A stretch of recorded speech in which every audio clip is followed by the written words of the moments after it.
प्रश्न किया था हमसे बाहर। इन्होंने कहा आज हमारा मन संसार की तरफ जा रहा है, मतलब काम आदि दोषों से युक्त हो रहा है। वो इसलिए कह रहा हूँ कि अपने सब साधक हैं इसी लाइन के हैं। तो मान लो ये तो अपना अंतःकरण खोल के सामने रख दिया, अच्छा साधक है, अच्छी बात है। कोई साधक अपने गुरुजनों से यदि अपने मन की बात कहे तो अच्छा रहता है। तो बाहर गए, किसने कहा अब आप जानो हमारा मन जो है सजा रहा है। तो हमें सावधानी ये रखने की मन न जाए ऐसी बात नहीं है।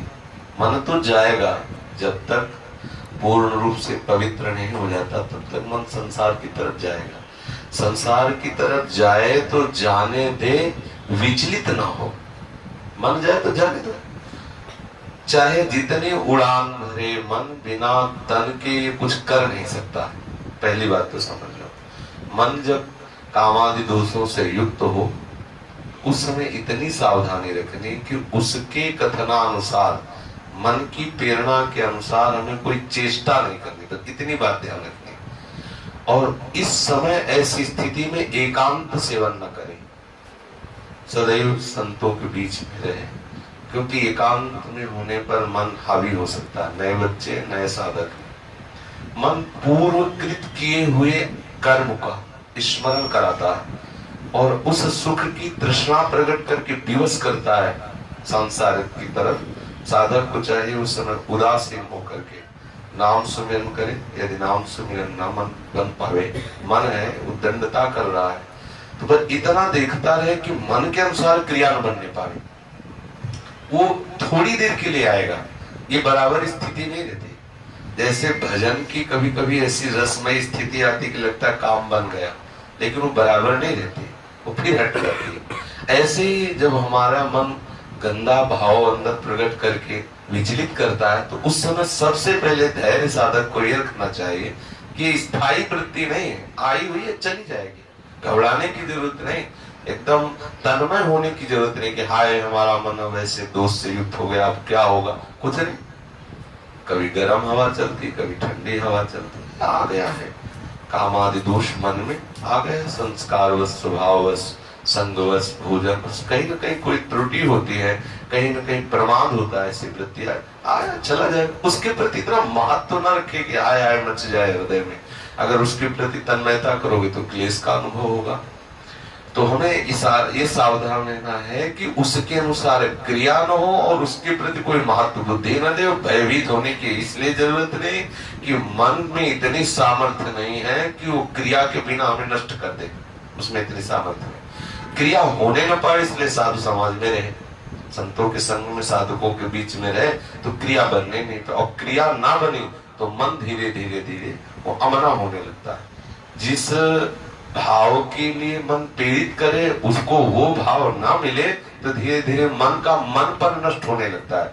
जिस सत्ता के कारण मन कहा जाता है, मतलब संकल्प, भोगों का संकल्प ही मन का जीवित रहना है, भोगों से निसंकल्पित हो जाना ही मन का मर जाना है। तो जब हमारे मन में भोगों का संकल्प बने और उसको पूरा ना होने दे तो मन मरने लगता है, मन अमना होने लगता है। इस स्थिति को सहना ही तपस्या है। बाहर से जल पी के रहना, वायु पी के रहना और आग में जलना और सब बाहर वाली बुले 12 वर्ष खड़े रहना, ये सब बाह्य साधन, इनका विशेष अपने लोगों के हृदय में इनका कोई महत्व नहीं है। वास्तविक तपस्या क्या है? जब हमारा मन प्रतिकूलता का चिंतन करा के जलाता है, उस समय साधक को विचलित नहीं होना चाहिए, आनंदित होना चाहिए, उस समय प्रभु के चिंतन में मगन होना चाहिए, या धैर्य पूर्वक उस जलन को सह जाना चाहिए। वही महात्मा है, वही इस महारस का अनुभव कर सकता है। विचलित होने की जरूरत नहीं, बिल्कुल विचलित होने की जरूरत नहीं। सबके हृदय में ऐसे भाव आते हैं, धीरे धीरे सबके ठीक हो जाते हैं।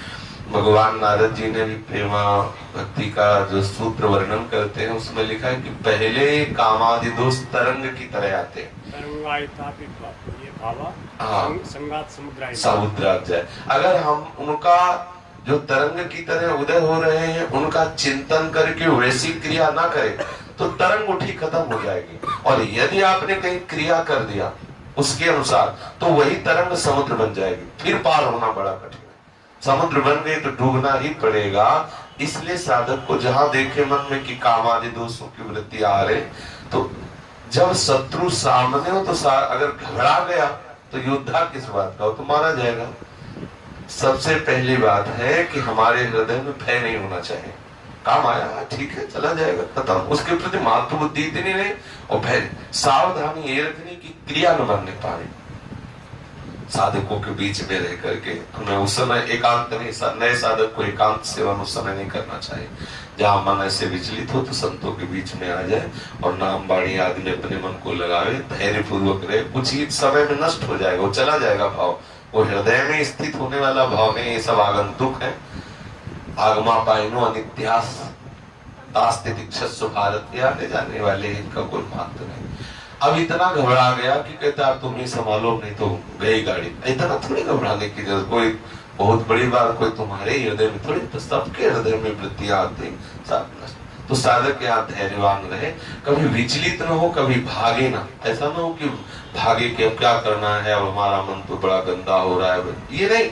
धैर्य आया है, मन में आया, आई वृत्ति चली गई, तब आप देख लो, कुछ ना करो तो चली जाएगी, स्थायी यहाँ कुछ है नहीं। बड़ा वेग आ रहा है, तो कुछ देर धैर्य पूर्वक अपने को बचा रखो, अपने आप को निकल जाएगी वृत्ति गई। एक बार जितनी वेग से आएगा, यदि आपने उसके अनुसार क्रिया नहीं होने दी तो थोड़ा अगली बार कम आएगा, फिर और उससे कम आएगा, फिर धीरे धीरे धीरे, फिर एक दिन ऐसी स्थिति आती है कि स्फुरण हल्का सा खत्म, फिर एक दिन होता है कि ऐसा भाव ही खत्म हो जाता है। ये भाव ही खत्म हो जाता है कि ऐसा भी कुछ है, वो मन पवित्र होकर प्रियालाल के चरणों में लग जाता है। इसलिए साधक कभी घबरावे ना, कभी भयभीत ना हो, दृढ़ता पूर्वक अपने मार्ग में चले। वो आया है चला जाएगा, उसके प्रति कोई महत्व बुद्धि न करे, वो बिगाड़ेगा तभी जब आप उसके अनुसार क्रिया करें।